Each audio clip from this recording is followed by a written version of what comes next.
வணக்கம் மக்களே, welcome to the ஃபென்சர் show. இன்னைக்கு ஷோல நம்ம பார்க்க போறது த சீடிங் அப்படின்ற ஒரு இங்கிலீஷ் மூவியோட ரிவ்யூ.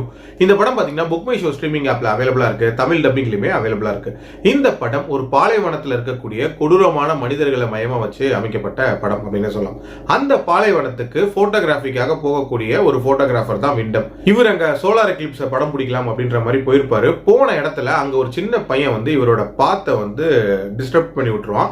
இவருக்கு வந்த வழி அப்படின்றது மறந்து போயிடும். ஸோ எங்க போறதுன்னு தெரியாம இருக்கக்கூடிய சூழ்நிலையில மலை அடிவாரத்துல ஒரு வீடை பாக்குறாரு. அங்க ஒரு லேடி இருக்காங்க. சோ அவங்க கிட்ட போய் அடைக்கலம் கேட்கிறாரு.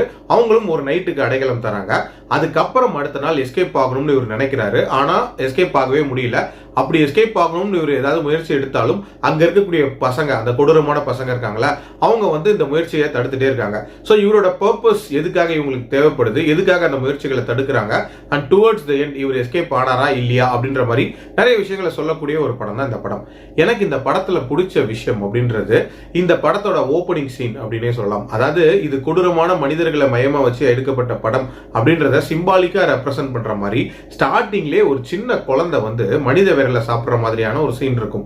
ஒரு மாதிரி மிரண்டு போன ஒரு சீனா தான் இருந்துச்சு. அதுக்கப்புறமே பாத்தீங்கன்னா இந்த போட்டோகிராஃபர் எப்படி வந்து இங்க ட்ராப் ஆகுறாரு அப்படின்றத காட்டியிருப்பாங்க. அதுலயும் அந்த அலீனா அப்படின்ற பொண்ணு எதுக்காக அங்க தனியா இருந்துட்டு இருக்கா, அந்த பசங்களாம் யாரு அப்படின்ற மாதிரி நிறைய கேள்விகள் இந்த படத்துல இருந்துச்சு அப்படின்னே சொல்லலாம். அண்ட் டுவர்ட்ஸ் தி எண்ட் அது எல்லாத்துக்குமான விடைய சூப்பராகவே வந்து எக்ஸ்பிளைன் பண்ணியிருந்தாங்க அப்படின்னே சொல்லலாம்.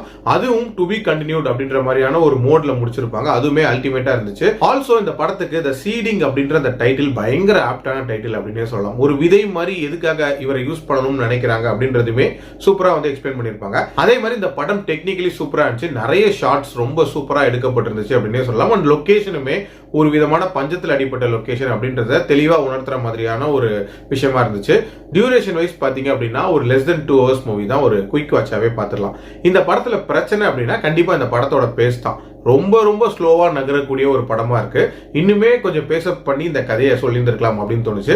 எல்லாத்துக்கும் மேல இதுல இன்னுமே கொஞ்சம் கிளாரிட்டி இருந்திருக்கலாமோ அப்படின்ற ஒரு ஃபீலுமே இருந்துச்சு. ஆக்சுவலி அந்த போட்டோகிராஃபரோட பர்பஸ் என்ன, இதுக்கு முன்னாடி எத்தனை பேரை ட்ராப் பண்ணிருக்காங்க, இந்த மாதிரியான கேள்விகள் எல்லாத்தையுமே வந்து நீட்டா விளக்கிட்டாங்க. பட் அந்த பாஸ்ட் ஹிஸ்டரி இருக்கும்ல, எப்படி இந்த மாதிரியான கல்ச்சர் உருவாச்சு அண்ட் இந்த சின்ன பசங்களாம் எப்படி உருவானாங்கன்ற மாதிரியான விஷயங்களை இன்னும் கொஞ்சம் டீடைலா சொல்லியிருக்கலாம் அப்படின்றது என்னோட ஒப்பீனியன். ஓவரால் வித்தியாசமான மனிதர்களை மையமா வச்சு அமைக்கப்பட்ட ஒரு வித்தியாசமான மூவி தான். பட் இது எல்லாருக்குமான படம் அப்படின்னு நான் சொல்ல மாட்டேன். ஆல்சோ இந்த படம் வெரி ஸ்ட்ரிக்ட்லி ஃபார் அடல்ட்ஸ். அதுக்கேற்ற மாதிரி பிளான் பண்ணிக்கோங்க.